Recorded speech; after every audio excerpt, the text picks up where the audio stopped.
Buenos días, es un placer estar aquí acompañándolos. Estamos todos convocados e invitados por Agro Advanced Technology en esta mañana muy linda, fresquita, pero muy linda. Así que bueno, tenemos una muy linda jornada por delante con una agenda muy dinámica, muy variada y súper interesante. Vamos a ir presentándola a lo largo de la mañana, donde vamos a hablar, por supuesto, como bien dice aquí, del futuro de la fertilización. Y para eso, y para darles formalmente la bienvenida, vamos a invitar al anfitrión. Estoy hablando del ingeniero Juan Pablo Brista, que ustedes lo conocen bien. Él es el fundador y el presidente de Agro Advanced Technology. Bienvenido. Gracias. Bueno, gracias a todos por estar acá. Muy buen día a todos. Agro Advanced Technology cumple 17 años y lo celebra con un nuevo lanzamiento. Se trata de Fibus Nitrox, un desarrollo biológico capaz de captar grandes cantidades de nitrógeno del aire. Como nos gusta decir, el futuro y, ¿por qué no, el presente de la agricultura sustentable? Estamos orgullosos de este aporte a la productividad agrícola con pleno cuidado en la sustentabilidad. Gracias nuevamente por participar y acompañarlos al lanzamiento para el agro argentino de Fibus Nitrox. Muchas gracias. Bueno, muchísimas gracias, Juan Pablo. Vamos a comenzar, ¿les parece? No. Con la primera disertación de esta mañana, invitando a José Gobé, que él nos va a hablar de desafíos y oportunidades para el agro a nivel global. José es ingeniero agrónomo, tiene 30 años de experiencia en la industria del agro y de alimentos a nivel global. Ha tenido puestos gerenciales como gerente de La Paulina, CEO de Mega Agro y director de Coagro, entre otros. Actualmente es Head para Latinoamérica de Context Network, una de las mayores consultoras a nivel global para empresas del sector agropecuario, y es también miembro de directorios de empresas del sector. Recibimos con un fuerte aplauso a José. Bienvenido. Gracias, Eleonora. Bueno, muchísimas gracias, Eleonora. Muchas gracias, Juan Pablo, por la invitación. Para mí es un gustazo compartir con ustedes esta mañana. Y para arrancar, me gusta siempre mostrar este slide, ¿no?, que representa un poquito el acordarnos, digamos, que estamos viviendo un momento histórico único en lo que es nuestra historia del agro, ¿no?, en el cual en solo una generación, la de muchos de ustedes, pasamos de 2.000 millones de personas a casi 8.000 como somos hoy, y que gracias a nuestro sector y a actores como ustedes se ha podido alimentar a toda esta cantidad de personas, ¿no? Entonces, ese desafío es aún mayor de acá para adelante, como vamos a ver ahora. Y ese contrato que la sociedad tenía con el sector agro, que era satisfacer el hambre de toda esa cantidad de personas, se viene cambiando en los últimos años, y ahora vamos a ver un poquito por qué. Algunas ideas que estamos viendo en este informe con el que trabajamos con la FAO y OECD de proyecciones en los próximos años de dónde va a estar la demanda y qué va a estar demandando para que se lleve, muy rápidamente. 54% de la población va a estar en ese sector que se llama China e India, ¿no? Por eso es fundamental como sector, es muy difícil pensar nuestro sector agropecuario sin estar pensando en esa región, ¿no? 3.200 millones de habitantes va a ser una clase media que está en esa región, ¿no?, que consume determinado tipo de alimentos. Va a haber 1.200 millones de personas con sobrepeso y obesidad. Gran oportunidad para alimentos dietéticos, alimentos saludables. Regiones como MENA, Middle East y Norte de África, 400 millones de personas, pero que consumen, como ven ahí, 3 veces lo que importa un chino o otros países asiáticos, porque todo el alimento es importado. Siguiendo un poquito, el desafío está planteado, y el desafío es producir más con menos, ¿no? Como vemos ahí, cada vez menor cantidad de hectáreas, cada vez mayor población, cada vez más exigencias, y no solo menor cantidad de hectáreas, menor cantidad de recursos o recursos que van a estar mucho más supervisados, ¿no? Nos van a estar mirando de la sociedad muchísimo más de lo que miraron a nuestras generaciones pasadas. ¿Esto qué quiere decir? Que bueno, es un desafío, pero también una oportunidad. Van a empezar, o ya está viendo, ¿no?, bonos de agua, ¿no?, empresas que están empezando a pagar por el buen uso o por la reducción de agua en la producción de alimentos y productores que lo están aprovechando. Otra limitante que va justo, digamos, o va muchísimo con el tema de hoy, ¿no?, la limitante en el uso de nuestros insumos agropecuarios. Lo que era antes para muchos de nuestros clientes producir un ingrediente activo, una nueva droga, que era un clorpirifos, un piretroide, lo que costaba, ¿no? Aproximadamente se hablaba de 30, 40 millones de dólares desde que se empezaba a investigar hasta la salida al mercado. Hoy una droga de esas, cualquiera, un ingrediente activo nuevo, por arriba de 260 millones de dólares. Una buena, nuestra región, la región de Latinoamérica, la estamos viendo como que va a ser la responsable de producir casi 60% del aumento de esta demanda. Y ahora voy a detenerme un poquitito en este cambio que les dije al principio, que es un cambio muy importante, ¿no?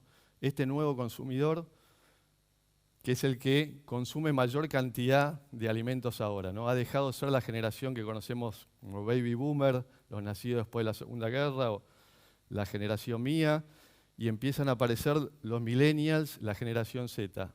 Otro consumidor totalmente distinto, sobre todo en países desarrollados, del consumidor anterior, que veía en el alimento solo una forma de satisfacer el hambre.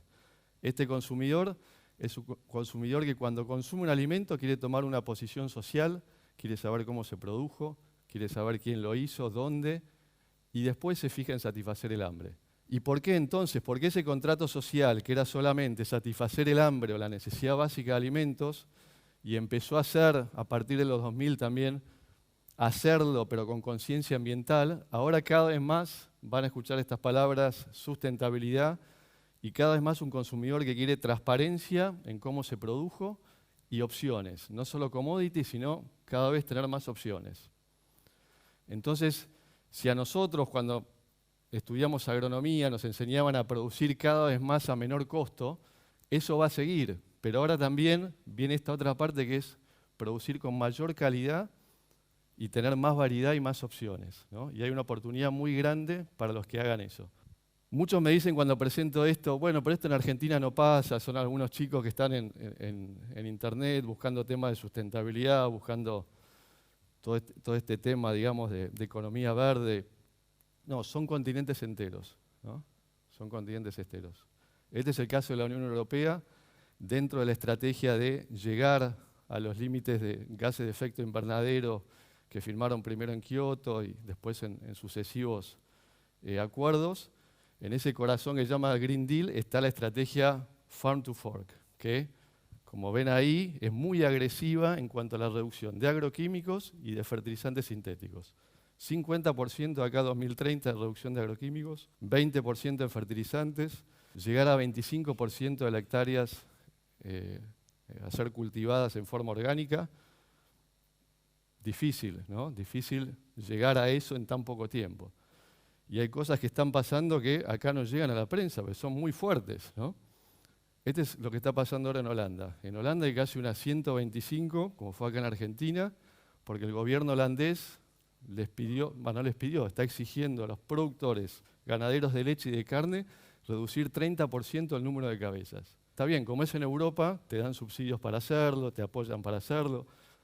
Cuestión, salieron todos los productores a las rutas, tractores, etcétera. Esta señora que está ahí, que es una periodista de agro, formó un partido político con el apoyo de todos los sectores del agro y algunos de la ciudad, ganó gran parte de las bancas en el Senado en las últimas elecciones en marzo y hoy es el segundo partido político. Otro caso, les dejo, una de las cadenas más grandes de supermercados, Tesco, en Inglaterra, ¿no?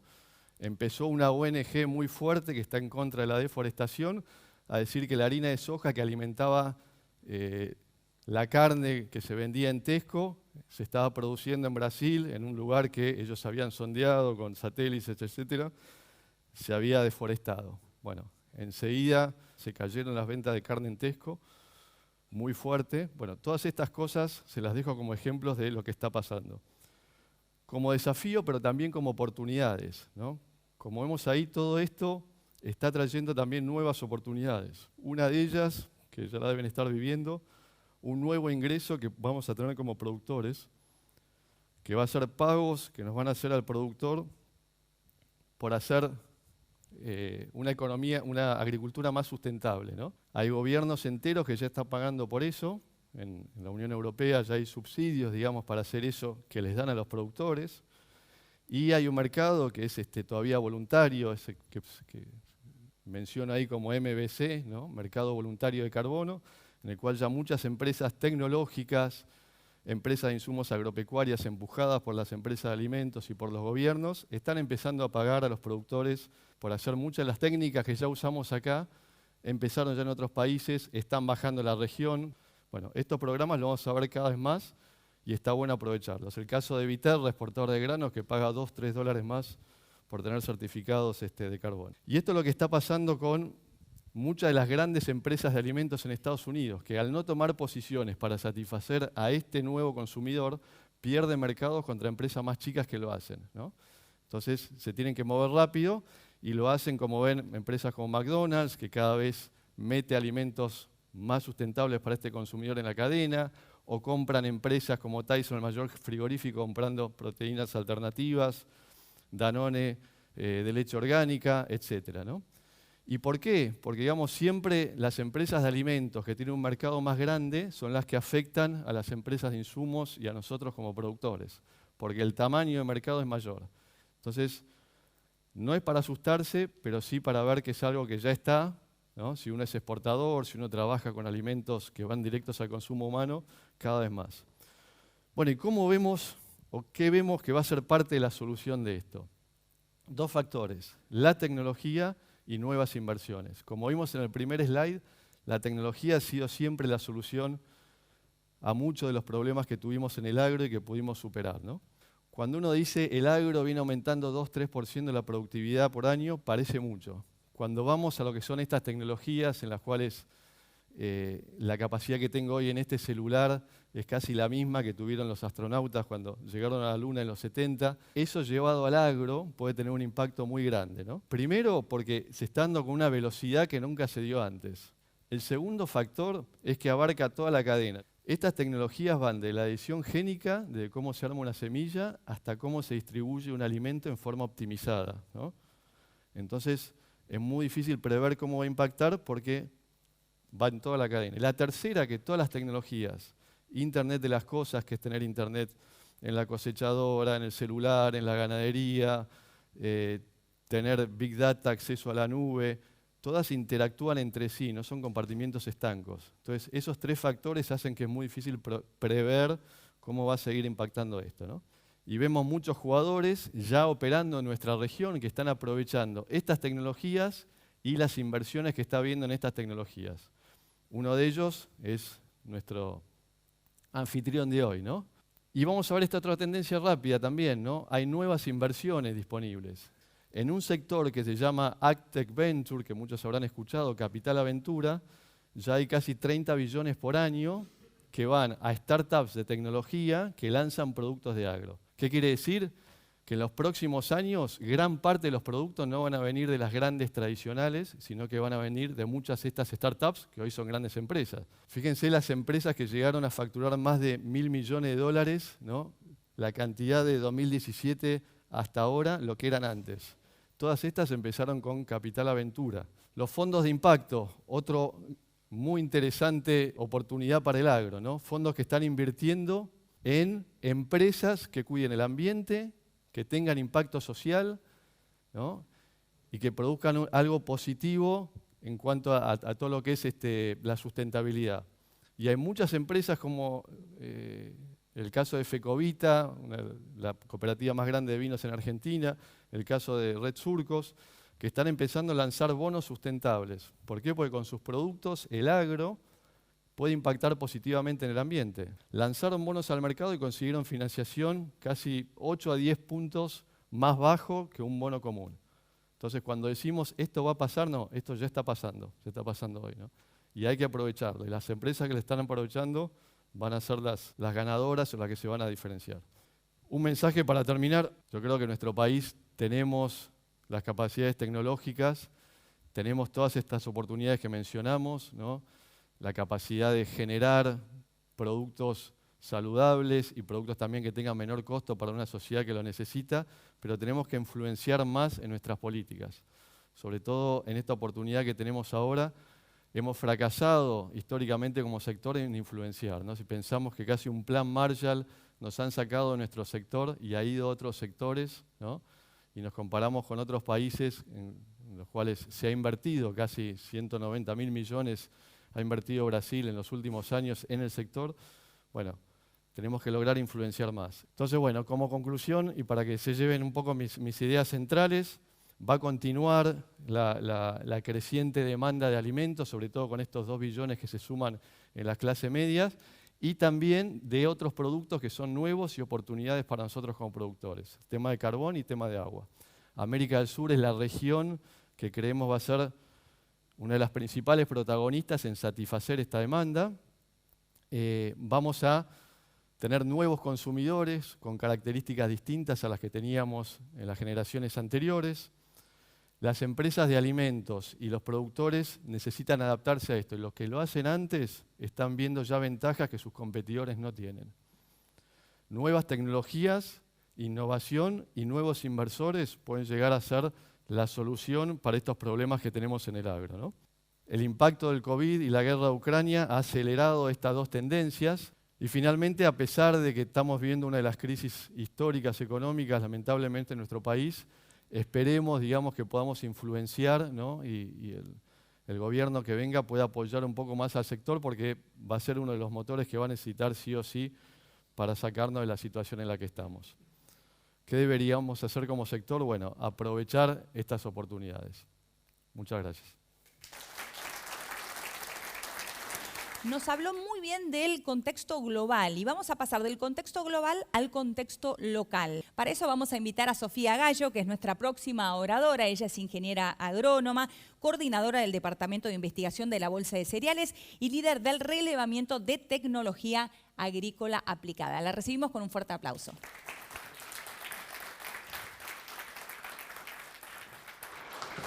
Gracias por la presentación, Eleonora. Gracias, Juan, por la invitación. José hablaba dentro de uno de los conceptos de lo que es la huella de carbono, y sobre eso me gustaría empezar a contar un poco qué es lo que está pasando en Argentina con estas huellas. Tenemos la suerte de que desde hace algunos años se vienen calculando las huellas de algunos productos agrícolas, y si comparamos esos niveles de huellas con respecto a los de otros países, bueno, la huella de carbono de nuestros productos está bastante por debajo de lo que son otros países de referencia. Esto en parte es muy positivo, digamos, tenemos una huella de producto menor a la de otros países. Pero tenemos que tener en cuenta que esa huella la estamos calculando a los rendimientos actuales, a la producción que tenemos actualmente. Bueno, nosotros sabemos que tenemos una brecha de rendimiento. Y hablando, por ejemplo, de los cultivos extensivos, en el caso del trigo estamos hablando de que tenemos una brecha casi del 50%. Para el caso del maíz estamos entre un 30 y un 40%.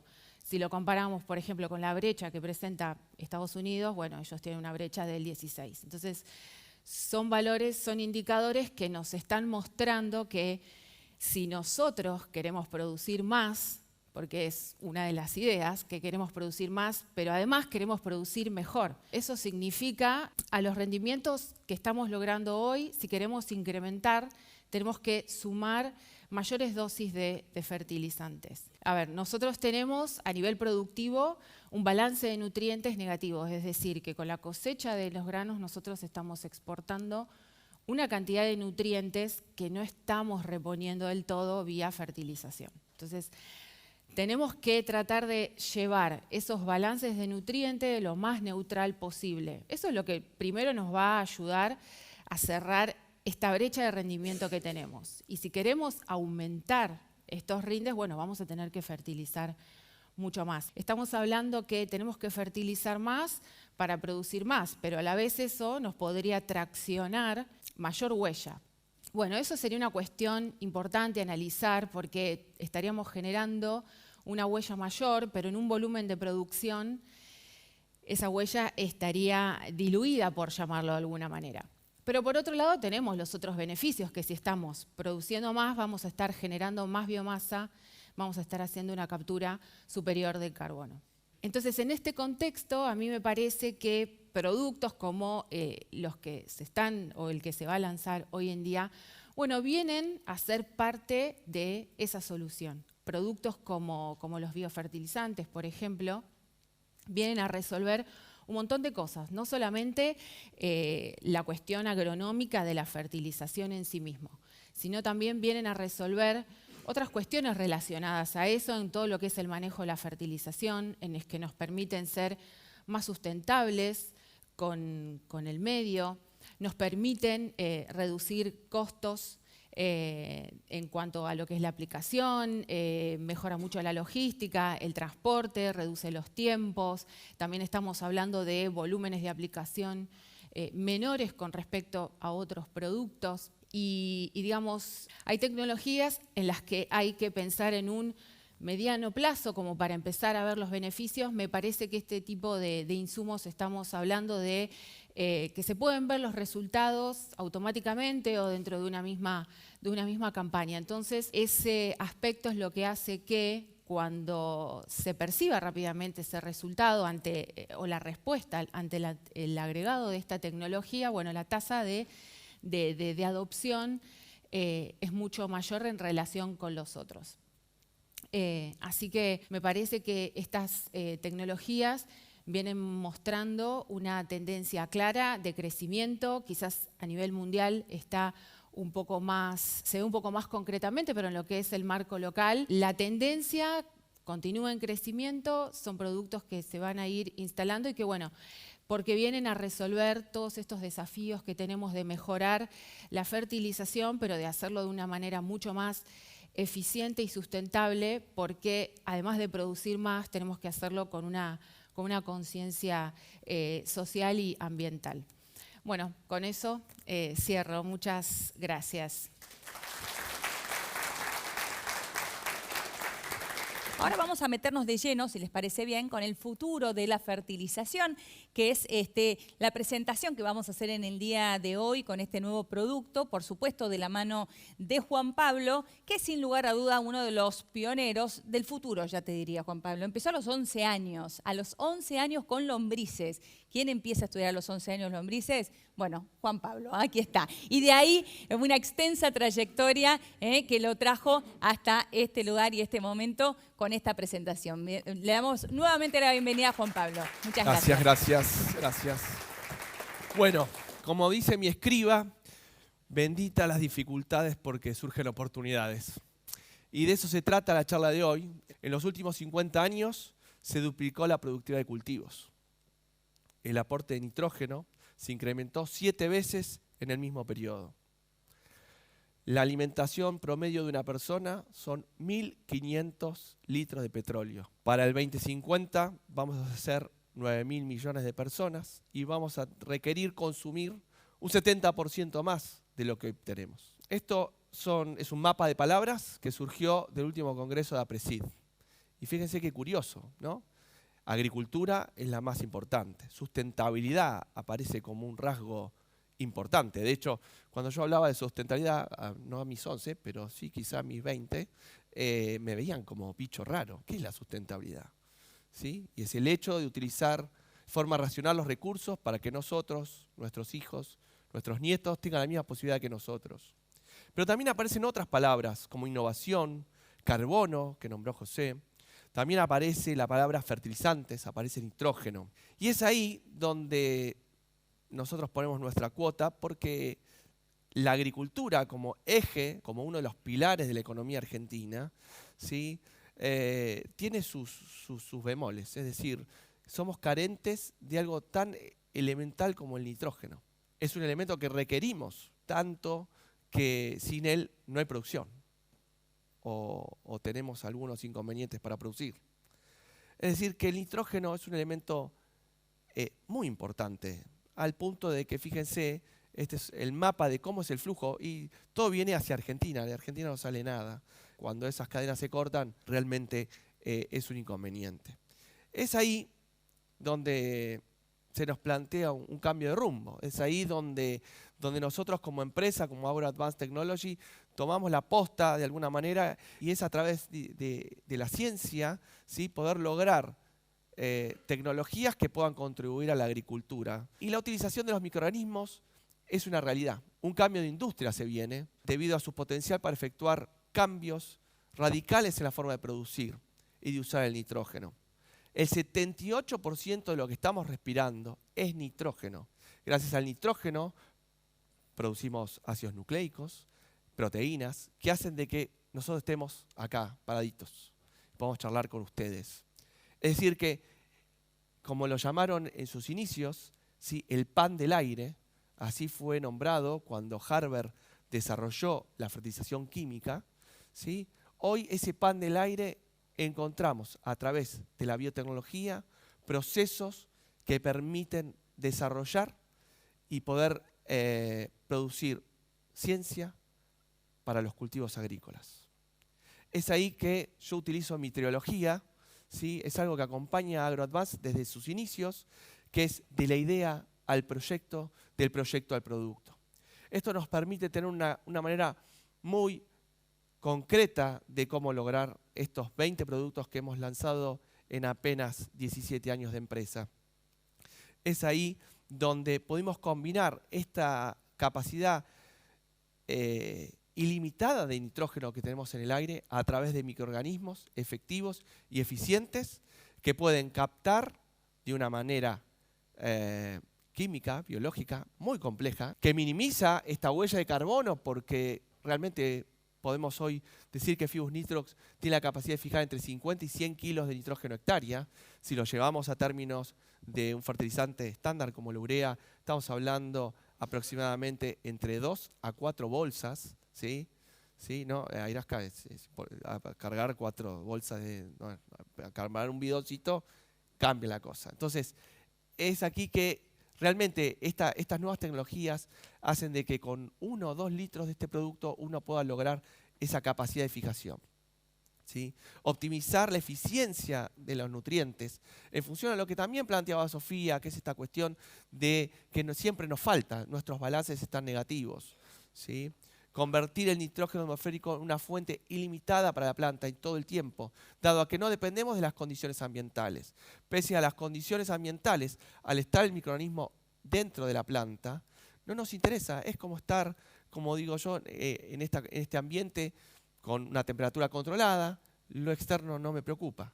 Y esa es una gran ventaja de esto, y no competir con las fuentes de nitrógeno que uno puede incorporar. Es decir, que todo esto radica en los objetivos que se plantean al 2030. Es lo que nos está pidiendo el mercado, es lo que nos está pidiendo la sociedad, de poder empezar a producir más, mejor y sustentable.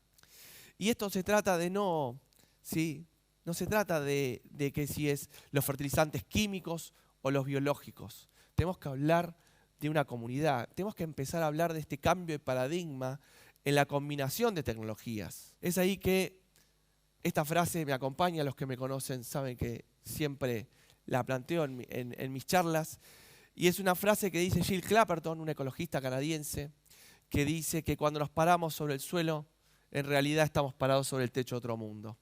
Y esto se debe a que solo conocemos el 1% de la microbiología del suelo, por eso los invito a todos ustedes a conocer el 99% restante. Muchas gracias. Muchas gracias. Esta pregunta es para vos, Sofía. ¿Cómo ves al productor en cuanto a la permeabilidad para incorporar estos productos? Sumamente permeable.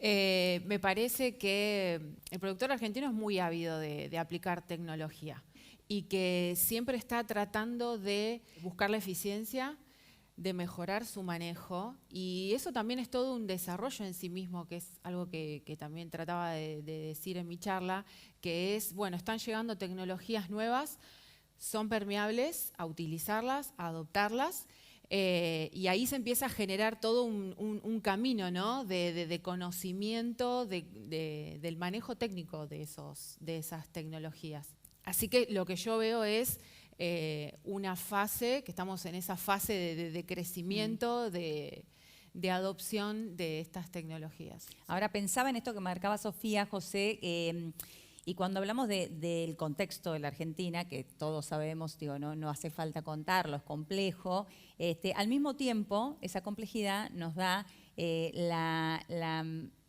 soltura, digo, de adaptarnos rápidamente a los cambios, ¿no? A los cimbronazos. Nos dio ese ejercicio, la historia argentina nos dio ese ejercicio, ¿no? Digo, ¿vos ves eso también en cuanto a la demanda cambiante que hay hoy en día para el productor? Sí, y relacionado a lo que decía Sofía, ¿no? Claramente el productor argentino es un productor que ha usado la tecnología para adaptarse lamentablemente a lo que nos ha venido los distintos gobiernos sacando en rentabilidad y en otros recursos. Entonces, cuando vos ves que es de los productores que más siembra directa utiliza en el mundo, cuando ves que es de los productores que ha inventado cosas como el silo bolsa, son todas, digamos, herramientas que le han servido para adaptarse aún antes de que viniera todo este tema de la sustentabilidad. Entonces somos líderes en eso, porque nos hemos tenido que adaptar a estas cosas.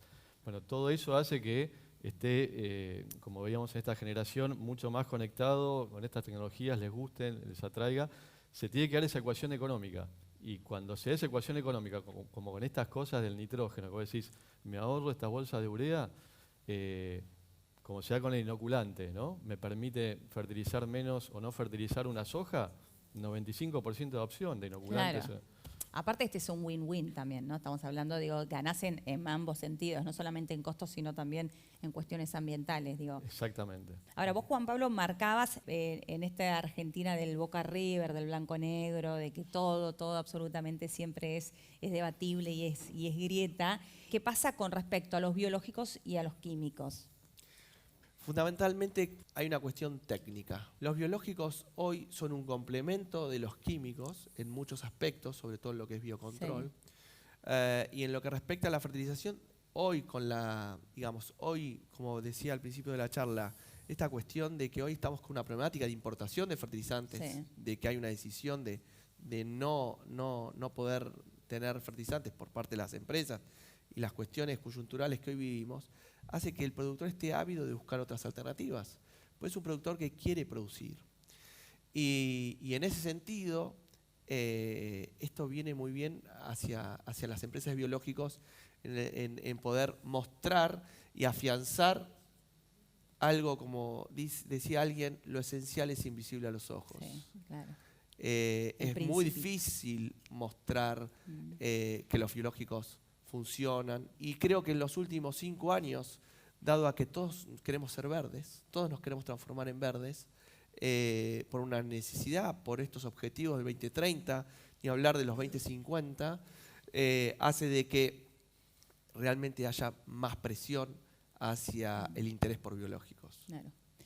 Sofía. Me parece que sí, que va por seguir presentando que son una herramienta más. O sea, independientemente de su origen. Claro. Exacto, es una herramienta que empieza a estar disponible, que se puede sumar, y que me parece que estos contextos o las coyunturas, cuando te traen todos estos desafíos, el tema del fertilizante, si va a haber, si no va a haber, cuál es el precio, si llega, con todas estas limitantes o con todos estos desafíos, termina representando una oportunidad para que se sigan metiendo toda esta nueva paleta de productos que viene a ser toda una industria nueva en sí misma, claro, digamos, ¿no? Y todo el desarrollo y toda esa curva ascendente que tiene por delante. Cerramos con esta experiencia. Muchas gracias, José, a vos por tu participación. Sofía, un placer haberte tenido, haberte escuchado. Y Juan Pablo, muchísimas gracias y felicitaciones por esto. Gracias. Gracias, muchas gracias. Muchas gracias.